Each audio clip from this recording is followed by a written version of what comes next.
Hi guys, this is Sarita. Welcome to our channel BioBlessed. So, breathing and exchange का नया topic that is transport of gases को आज हम complete कर लेंगे.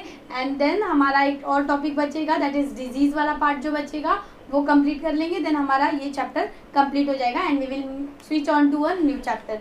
ओके, सो हम लोग अभी ये ट्रांसपोर्ट एंड गैसेस देख लेते हैं. What is transport of gases? मतलब जो गैसेस है, ये पूरा breathing and exchange of gases में ये जो चैप्टर है उसमें हम लोगों ने यही इसी से डिटेल किया है कि ऑक्सीजन हमारे बॉडी में कैसे आ रहा है, देन कार्बन डाइऑक्साइड हमारे बॉडी से बाहर कैसे जा रहा है, राइट. सो जो ब्लड है हमारे बॉडी में, जो ब्लड है वो एक बहुत मेजर रोल प्ले करता है. वो एक मीडियम है जहाँ से हमारे बॉडी के अंदर जो ऑक्सीजन एंड CO2 होता है वो एल्वियोलाई दैट इज लंग्स से लेके टिश्यूज तक एंड देन टिश्यूज से लेके लंग्स तक ट्रांसपोर्ट करते हैं. ओके, तो अभी हम लोगों ने क्या पढ़ा कि blood is the medium, blood ये मीडियम है for exchange of gases.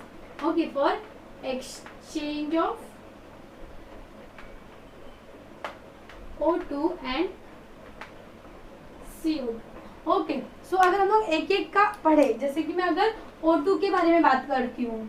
Okay, पहले मैं अगर O2 का बारे में बात करूँ तो O2 का 97% O2 जो है वो RBC के थ्रू ट्रांसपोर्ट होता है. मीन्स 97% ऑक्सीजन लंग्स से टिश्यूज तक RBC के हेल्प से ट्रांसपोर्ट होता है. एंड जो बचा 3% वो डिसॉल्व स्टेट प्लाज्मा के थ्रू ये होता है. ओके, क्या dissolved state plasma. Okay, then ये हो गया O2. देन अगर मैं CO2 की बात करूं, राइट, O2 का 100% हो गया, 97% with the help of RBC and 3% with the help of dissolve state that is plasma. CO2 का बात करूं तो इसमें मेजर 70% जो है वो अपने बॉडी में बाइकार्बोनेट्स होते हैं, sodium bicarbonates and potassium bicarbonates. तो ये जो बाइकार्बोनेट्स होते हैं इनके हेल्प से ये ट्रांसपोर्ट होते हैं 70%. देन 20 to 25% जो है वो RBC के हेल्प से होते हैं एंड 7% जो बचा वो dissolve state that is plasma के हेल्प से होते हैं ट्रांसपोर्ट. Okay, plasma. तो हम लोगों ने अभी तक कितना डील किया कि हमारा बॉडी में जो ब्लड है वो मीडियम है for exchange of gases. O2 की बात करें तो 97% with the help of RBC and remaining 3% with the help of dissolve state. Okay, CO2 की बात करें 70% बाइकार्बोनेट से होता है, 20 to 25% RBC के द्वारा होता है एंड 7% जो है वो डिसॉल्व स्टेट से होता है. ऑलराइट, अभी हम लोग देखते हैं, हाँ अभी हम लोग एक एक को डील करते हैं. मीन्स O2 का कैसा ट्रांसपोर्ट होता है. O2 का ट्रांसपोर्ट कहाँ से? लंग्स से होगा. कहाँ तक होगा? टिश्यूज तक होगा. तो वो कैसे होता है? कभी होता है. एंड देन O2 का टिश्यूज से लंग्स तक कैसे होता है एंड कभी होता है. सो उसके लिए पहले हमको एक चीज जानना जरूरी है. RBC, अगर मैं RBC की बात करूं तो RBC में होता है हीमोग्लोबिन. ओके, क्या होता है? हेमोग्लोबिन. इसको मैं HB से भी रिप्रेजेंट कर सकती हूँ. ये हीमोग्लोबिन जो है वो आयरन कंटेनिंग पिगमेंट है. ओके, आयरन कंटेनिंग पिगमेंट है which is red in colour. ये कैसे कलर का होता है? रेड कलर का होता है. ओके, मैंने क्या बताया? RBC क्या होता है? Red blood cells. ये इसके अंदर होता है हीमोग्लोबिन. हीमोग्लोबिन जो है वो रेड कलर का एक पिगमेंट है, आयरन कंटेनिंग पिगमेंट है. ओके, ये एक काम करती हूँ, आप लोग इतना कॉपी कर लो, देन मैं ये टॉपिक अलग से ही पढ़ाती हूँ. Okay, copy.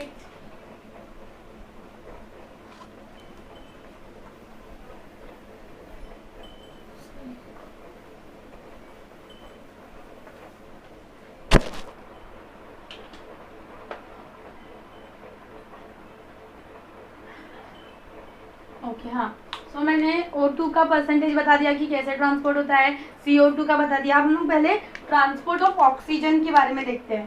क्या देखते हैं हम लोग? ट्रांसपोर्ट ऑफ गैसेस में ट्रांसपोर्ट ऑफ ऑक्सीजन को डिटेल में पढ़ रहे हो. ऑक्सीजन को डिटेल में पढ़ रहे हैं, राइट.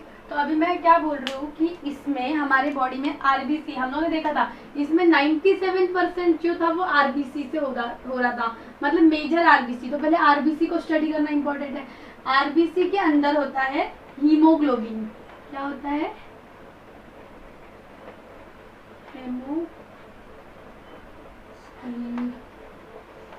हेमोग्लोबिन। ओके, हेमोग्लोबिन क्या है? Haemoglobin is a red colour का पिगमेंट। हीमोग्लोबिन क्या है? एक रेड कलर का पिगमेंट है जो कि आयरन को कंटेन करता है, आयरन कंटेनिंग पिगमेंट है, रेड कलर का आयरन कंटेनिंग पिगमेंट। ओके, तो आरबीसी के बारे में इतना जान लिया हम लोग ने। हीमोग्लोबिन क्या करता है? Haemoglobin combines with oxygen and forms oxyhaemoglobin HbO2। This is called as oxyhaemoglobin. क्या बोलते हैं हम लोग इसको?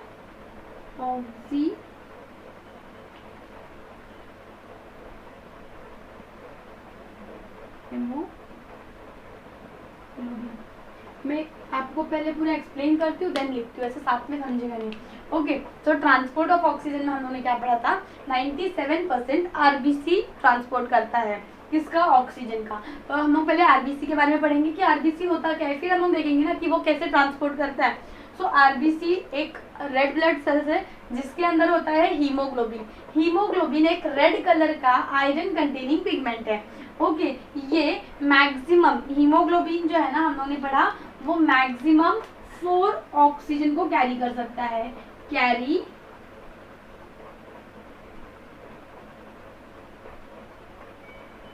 Maximum of 4 oxygen molecule. Okay, ये मैक्सिमम कितना? 4 ऑक्सीजन मॉलिक्यूल्स को कैरी कर सकता है। ओके, सो ये ऑक्सीजन के साथ मिलता है एंड बनाता है ऑक्सीहीमोग्लोबिन। और ये जो रिएक्शन है वो रिवर्सिबल होता है। दैट इज ये ऑक्सीहीमोग्लोबिन डिसोशिएट होके हीमोग्लोबिन प्लस ऑक्सीजन भी दे सकता है। Okay, so this was haemoglobin. Haemoglobin क्या होता है? अगर हम लोग अब डिपेंड, ये मैंने क्या बताया, ये रिवर्सिबल है, मीन्स ये हीमोग्लोबिन ऑक्सीजन के साथ कंबाइन होकर ऑक्सीहीमोग्लोबिन बना सकता है। साइमल्टेनियसली ये ऑक्सीहीमोग्लोबिन टूट के डिसोशिएट होके ऑक्सीजन प्लस हीमोग्लोबिन भी बना सकता है, राइट। लेकिन अभी हमको ये जानना जरूरी है कि ये बनेगा कभी और टूटेगा कभी, राइट। अभी हम लोग देख लेते हैं कंडीशन कि कब हीमोग्लोबिन ऑक्सीजन के साथ बाइंड होके ऑक्सीहीमोग्लोबिन बनाएगा एंड कब ऑक्सीहीमोग्लोबिन टूट के डिसोशिएट होके हीमोग्लोबिन एंड ऑक्सीजन बनाएगा। ओके, उसके पहले मैं आपको एक चीज बताती हूँ कि मैंने क्या बताया, haemoglobin can carry maximum of 4 oxygen molecule. एक हीमोग्लोबिन ज्यादा से ज्यादा 4 ऑक्सीजन मॉलिक्यूल्स को कैरी कर सकता है, राइट। सो इसको हम लोग बोलेंगे सैचुरेशन पॉइंट। जब वो चारों के चारों ऑक्सीजन को यूज करेगा एंड मतलब कैरी करेगा तो वो उसका सैचुरेशन पॉइंट होता है। एंड अगर मैं ग्राफ बनाऊंगी percentage saturation of haemoglobin with oxygen का with partial pressure of oxygen. Partial pressure of oxygen मैंने पहले भी आपको बताया था कि पार्शियल प्रेशर क्या होता है कि एक मिक्सचर ऑफ गैसेस में एक इंडिविजुअल गैस का क्या रोल है। तो उसका मैं जब इसके साथ ग्राफ बनाऊंगी तो ये एक सिग्मॉइड कर्व बनेगा। Sigmoid curve means S shape का कर्व होता है, इसलिए क्या बनेगा, एक सिग्मॉइड कर्व। इसको हम लोग बोलते हैं सिग्मॉइड कर्व। ओके, तो ये हो गया हमारा सिग्मॉइड कर्व एंड इस डायग्राम, इस ग्राफ को हम बोलते हैं ऑक्सीजन डिसोसिएशन कर्व, राइट। अब हम लोग देख लेते हैं कंडीशन कि कब ये टूटेगा एंड कब ये बनेगा। ओके,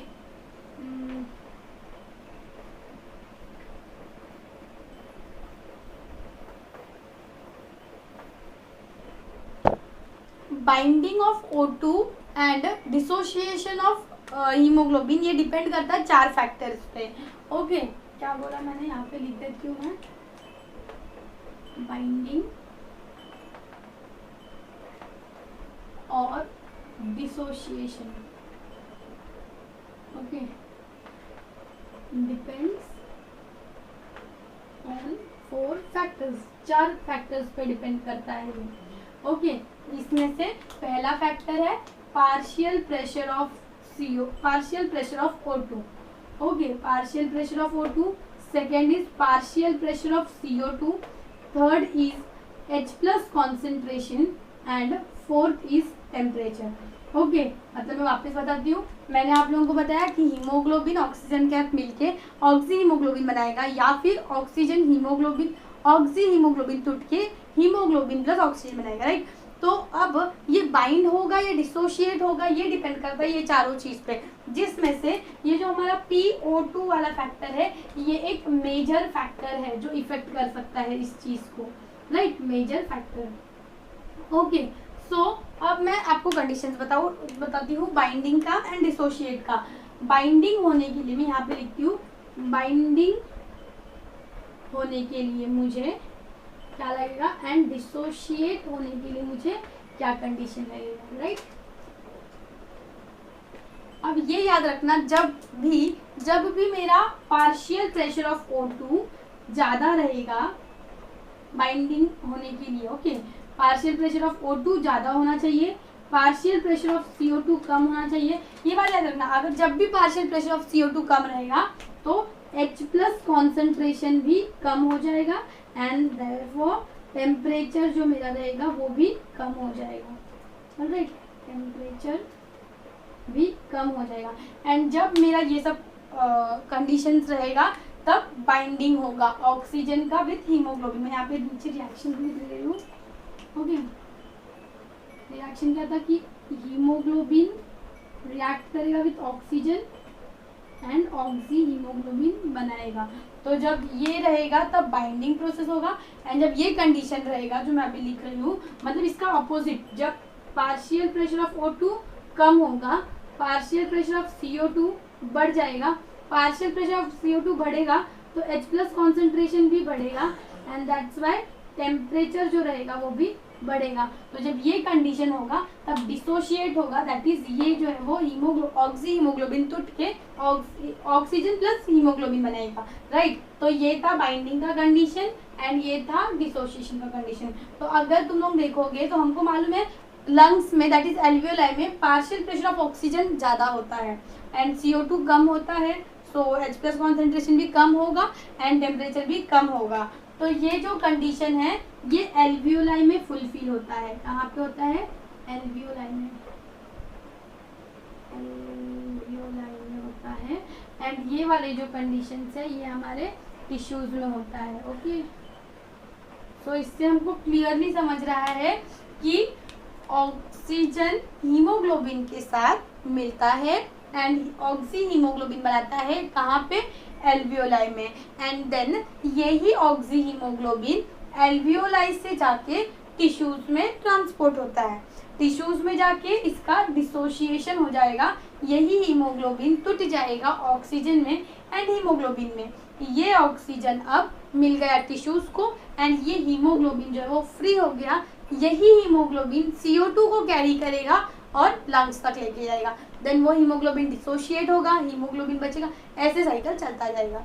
अब अगर मैं देखूँ, मतलब एक और नोट है वो लिख लेना, क्या है कि नोट क्या है ये लिख लेना, बहुत इंपॉर्टेंट है कि एवरी 100 ml, मतलब मैंने मेरी बॉडी का 100 ml ऑक्सीजनेटेड ब्लड लिया, कौन सा? ऑक्सीजनेटेड ब्लड, तो उसमें मुझे 5 ml ऑफ ऑक्सीजन मिलेगा, okay. Every 500 ml of oxygenated blood, every 100 ml of oxygenated blood contains 5 ml of oxygen, okay. So ये हमारा ट्रांसपोर्ट ऑफ ऑक्सीजन यहाँ पे खत्म हुआ। इसके बाद ट्रांसपोर्ट ऑफ क्या CO2 चालू करते हैं, राइट। अगर ये स्क्रीनशॉट लेना है तो आप ले लीजिए। इसके बाद में ट्रांसपोर्ट ऑफ कार्बन डाइऑक्साइड करवाती हूँ।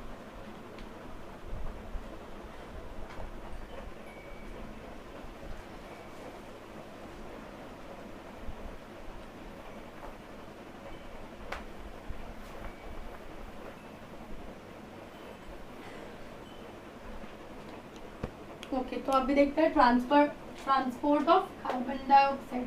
ओके, तो जैसे मैंने बताया था कार्बन डाइऑक्साइड में 70% तो बाइकार्बोनेट करते हैं, राइट। 20 to 25% आरबीसी से होता है and 7% dissolve state that is plasma से होता है।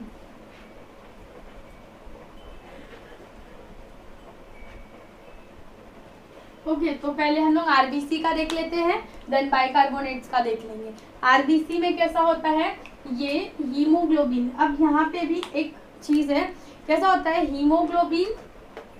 हीमोग्लोबिन कार्बन डाइऑक्साइड के साथ कंबाइन होता है तो कार्ब अमीनो हीमोग्लोबिन बनाता है।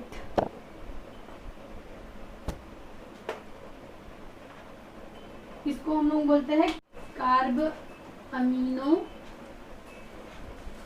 हेमोग्लोबिन। अब इसमें मेजर कंफ्यूजन क्या होता है मालूम है क्या, कार्बोक्सी हीमोग्लोबिन क्या होता है, ये कार्ब अमीनो हीमोग्लोबिन है। मैं इसको साइड में लिख देती हूँ। कार्बोक्सी हीमोग्लोबिन क्या होता है, जब हीमोग्लोबिन के साथ carbon monoxide CO carbon monoxide मिलता है तो ये कार्बोक्सी हीमोग्लोबिन बनाता है। तो ये क्या बनाता है, कार्बोक्सी हीमोग्लोबिन। ये जो है वो कार्ब अमीनो हीमोग्लोबिन है। तो एमसीक्यूज में जब कार्बोक्सी हीमोग्लोबिन देते हैं तो बच्चे इसको मार्क करके आते हैं, कार्बोक्सी हेमोग्लोबिन। ओके, ये याद रखना, इसमें मैंने साइड में रखा है ये। ओके, तो मैंने क्या बताया, हीमोग्लोबिन जो है मैंने बताया था कि एल्वियोलाई में क्या होता है, एल्वियोलाई में हीमोग्लोबिन ऑक्सीजन के साथ मिल रहा है एंड देन वो टिश्यू के पास जा रहा है, टिश्यू में वो टूट रहा है, राइट। कंडीशंस फेवरेबल होने की वजह से वो टूट रहा है, ऑक्सीजन टिश्यू को दे रहा है और हीमोग्लोबिन फ्री हो जा रहा है। तो हीमोग्लोबिन वहाँ पे टिश्यू में ये हो रहा है, CO2 के साथ मिल रहा है एंड कार्ब अमीनो हीमोग्लोबिन बना रहा है। ये कार्ब अमीनो हीमोग्लोबिन कौन से कंडीशन पे, इसका कंडीशन क्या रहेगा, यहाँ पे PCO2 जो हमारा रहेगा, PCO2 ज़्यादा रहेगा, right. Partial pressure of CO2 जो है वो ज़्यादा रहेगा, पार्शियल प्रेशर ऑफ O2 इसमें भी वही है ना, डिसोशिएट हो या फिर कब डिसोशिएट होगा एंड कब फॉर्म होगा, ये भी रिवर्सिबल ही है। तो कब डिसोशिएट होगा एंड कब बाइंड होगा वो वैसे ही कंडीशन पे डिपेंड होगा। तो यहाँ पे क्या हो जाना चाहिए, PO2 जो है वो कम हो जाना चाहिए, तो H+ कॉन्सेंट्रेशन भी बढ़ जाएगा एंड टेम्परेचर भी बढ़ जाएगा। ये कंडीशन सप्लाई होगा किसके लिए, इनके बाइंडिंग के लिए, और इसी का उल्टा कंडीशन सप्लाई होगा इसके डिसोसिएशन के लिए। ओके, तो ये हो गया, सिंपल था। आरबीसी वाला पार्ट खत्म हो गया। आरबीसी में ज़्यादा कुछ नहीं था, जैसे मैंने वहाँ पे बताया था, वहाँ पे उसके बाइंडिंग के लिए PCO2 है, सॉरी, वहाँ पे उसके बाइंडिंग के लिए क्या चाहिए था, PCO2 ज़्यादा होना चाहिए था ऑक्सीजन की बाइंडिंग के लिए। तो कार्बन डाइऑक्साइड की बाइंडिंग के लिए पार्शियल प्रेशर ऑफ CO2 ज़्यादा होना चाहिए एंड ये अगर ज़्यादा रहेगा तो ये कम होगा एंड मैंने बताया था ये ज़्यादा रहेगा तो ये दोनों भी ऑलरेडी ज़्यादा रहेगा, तो ये बाइंडिंग हो जाएगा। एंड जब इसका अपोजिट रहेगा, मतलब ये कम रहेगा, राइट, ये कहाँ पे कम रहता है, एल्वियोलाई में, तब इसका डिसोशिएशन हो जाएगा। तो ये डिसोशिएट हो जाएगा, वापस से हीमोग्लोबिन एंड कार्बन डाइऑक्साइड में टूट जाएगा, राइट। ये हो गया आरबीसी का। अब आता है बाइकार्बोनेट। अगर हम लोग बाइकार्बोनेट की चर्चा करें तो बाइकार्बोनेट में कैसा है, हमारा एक एंजाइम है, एंजाइम कॉल्ड एज एंजाइम। ये हो गया आरबीसी वाला पार्ट। ओके, पहले मैंने किससे बताया, आरबीसी से कैसा होता है वो, दूसरा आपने बता रही हूँ बाइकार्बोनेट से कैसा होता है।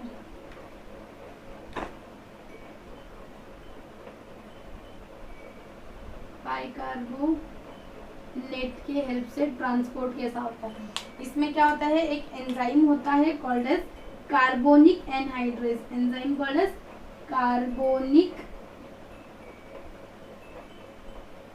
एनहाइड्रेज। ये जो एंजाइम होता है ये आरबीसी में बहुत ज़्यादा होता है, आरबीसी में लार्ज अमाउंट में प्रेजेंट होता है और प्लाज्मा में भी होता है बट ज़्यादा नहीं होता, प्लाज्मा में थोड़ा कम होता है। ओके, ये एंजाइम जो कार्बोनिक एनहाइड्रेज है वो प्लाज्मा में ज़्यादा होता है, सॉरी आरबीसी में ज़्यादा होता है एंड प्लाज्मा में कम होता है। इसके हेल्प से एक रिएक्शन होता है जो मैं आपको लिख के दिखा रही हूँ एंड साइमल्टेनियसली एक्सप्लेन भी कर रही हूँ, तो ध्यान देना। कैसा होता है कि CO2 टिश्यूज में ज़्यादा है, राइट, कार्बन डाइऑक्साइड से अपने को एल्वियोलाई में लेके आने का है, तो ये CO2 टिश्यू में ही जो वाटर रहता है उसके साथ मिक्स हो जाता है और बनाता है H2CO3। क्या बना देता है? H2CO3 in presence of carbonic anhydrase. मैं यहाँ पे Ca लिख दे रही हूँ, मतलब उसका मतलब क्या है? Carbonic anhydrase. ओके, अब ये जो H2CO3 है, H2CO3, अब ये ब्रेक होता है into HCO3 minus plus H plus में ये ब्रेक हो जाता है, राइट। ये कहाँ पे हो रहा है? ये सब जो इस डायरेक्शन में है वो टिश्यूज में हो रहा है, राइट। यहाँ पे भी वही चीज यूज होता है कार्बोनिक एनहाइड्रेस में। ओके, एनहाइड्रेस के हेल्प से मैंने ये ऊपर लिख दिया, तो मैं नीचे नहीं लिखती। ये कार्बोनिक एनहाइड्रेस के प्रेजेंस में हो रहा है, तो ऊपर जो जा रहा है वो टिश्यूज में हो रहा है, टिश्यूज में ये ऊपर का रिएक्शन हो रहा है। एंड अब टिश्यूज में क्या बन गया? बाइकार्बोनेट। अब ये बाइकार्बोनेट ट्रांसपोर्ट होके जाएगा एल्वियोलाई में। एल्वियोलाई में जैसे ही पहुंचा ये वापस से रिवर्स रिएक्शन करेगा, मतलब अब क्या करेगा? वो पीछे जाएगा। ये बाइकार्बोनेट एल्वियोलाई से एक H प्लस लेगा और H2CO3 बना देगा, फिर वही H2CO3 टूट जाएगा into carbon dioxide and water, तो ये पहुंच गया एल्वियोलाई में, राइट। ये रिएक्शन कहाँ पे हो रहा है? ये जो इस डायरेक्शन में रिएक्शन हो रहा है वो हो रहा है एल्वियोलाई में, राइट। तो ऐसा होता है। ये कहाँ, किसके प्रेजेंस में हो रहा है? कार्बोनिक एनहाइड्रेस के प्रेजेंस में हो रहा है। ओके, तो इतना समझा आप लोगों को कैसा हो रहा है बाइकार्बोनेट का ट्रांसपोर्ट। मैंने क्या बताया? आरबीसी का तो इजी था। हीमोग्लोबिन जो था ऑक्सीजन के साथ आया था, ऑक्सीजन के साथ जो हीमोग्लोबिन आया था फ्री हो गया था, वो कार्बन डाइऑक्साइड के साथ कंबाइन हुआ, कार्बामीनो हीमोग्लोबिन बनाया, एल्वियोलाई तक ट्रांसपोर्ट किया एंड वहाँ पे आके डिसोशिएट हो गया। कंडीशंस मैंने आपको बताए थे कब बाइंड होगा एंड कब टूटेगा, राइट। और बाइकार्बोनेट का मैंने बताया कैसे कि एक एंजाइम है कार्बोनिक एनहाइड्रेस जो आरबीसी में बहुत ज़्यादा होता है एंड प्लाज्मा में थोड़ा कम होता है, तो वो एंजाइम के हेल्प से ये रिएक्शन होता है। ये रिएक्शन कैसे होता है? जो CO2 टिश्यू में जो CO2 है वो वाटर के साथ कंबाइन होता है एंड H2CO3 बनाता है। H2CO3 टूटता है इनटू बाइकार्बोनेट, इसको हम लोग क्या बोलते हैं? Bicarbonate. This is our bicarbonate and H plus, ये क्या है? Bicarbonate. Okay, and H plus में अब ये बाइकार्बोनेट हमारा एल्वियोलाई तक ट्रांसपोर्ट होके जाता है। एल्वियोलाई में इसका अपोजिट डायरेक्शन होता है। यही बाइकार्बोनेट एक H प्लस के साथ मिलता है एंड H2CO3 बनाता है एंड देन ये H2CO3 ब्रेक होता है into H2O and CO2। Alveoli को मिल गया CO2, अब ये इसी को प्यूरिफाई करके O2 हीमोग्लोबिन के साथ भेज देगा, राइट। अब इसमें भी एक छोटा सा नोट है, देन हमारा ये टॉपिक खत्म हो जाएगा। नोट क्या है? जैसे कि हम लोग ने ऑक्सीजन में क्या पढ़ा था कि हर एक 100 ml ऑफ ऑक्सीजनेटेड ब्लड में 5 ml ऑफ ऑक्सीजन प्रेजेंट होता है, वैसे ही हर एक 100 ml ऑफ डीऑक्सीजनेटेड ब्लड में 4 ml ऑफ CO2 प्रेजेंट होता है। मैं लिखती हूँ, आपको अच्छे से क्लियर हो जाएगा। एवरी 100 ml ऑफ डी, यहाँ पे नहीं लिखती,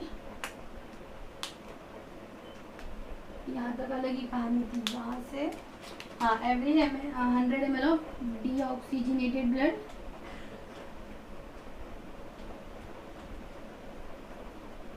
कंटेन्स कितना? 4 ml of CO2।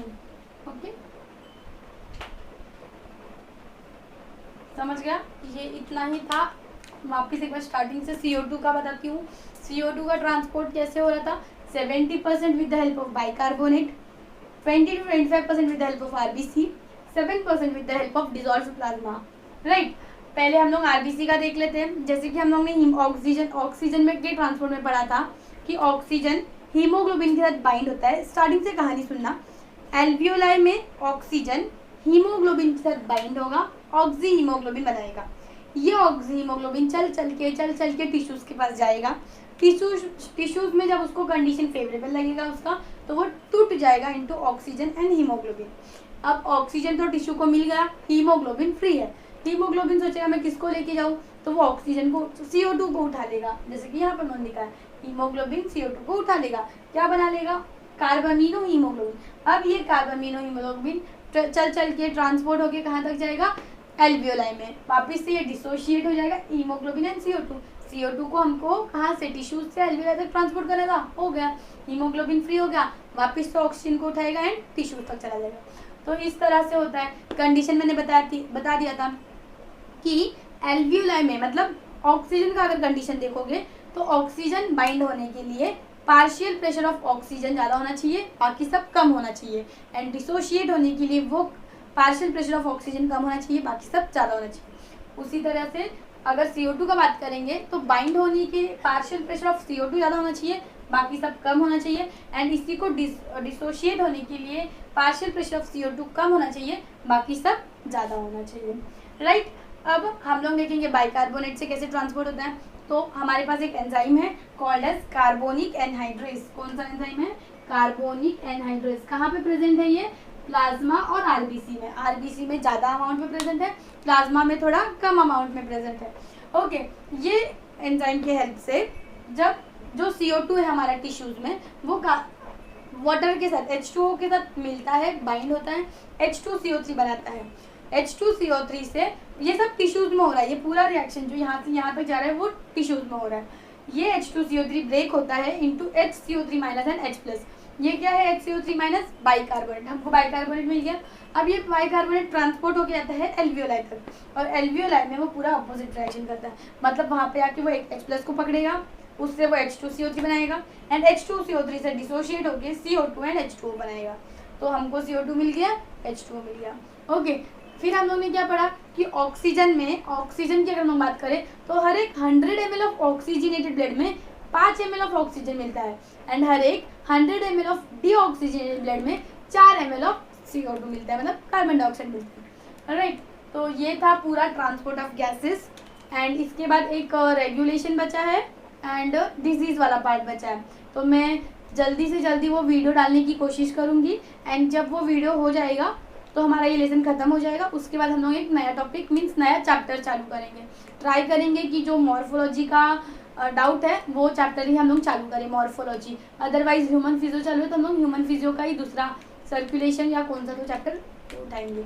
Okay, thank you for supporting us. अगर आपको ये वीडियो अच्छा लगा हो तो लाइक करें, शेयर करें, एंड जो भी आपके फ्रेंड्स हैं जिनको इनकी नीड है उन तक शेयर करें। Okay, thank you so much and be tuned with us. Thank you.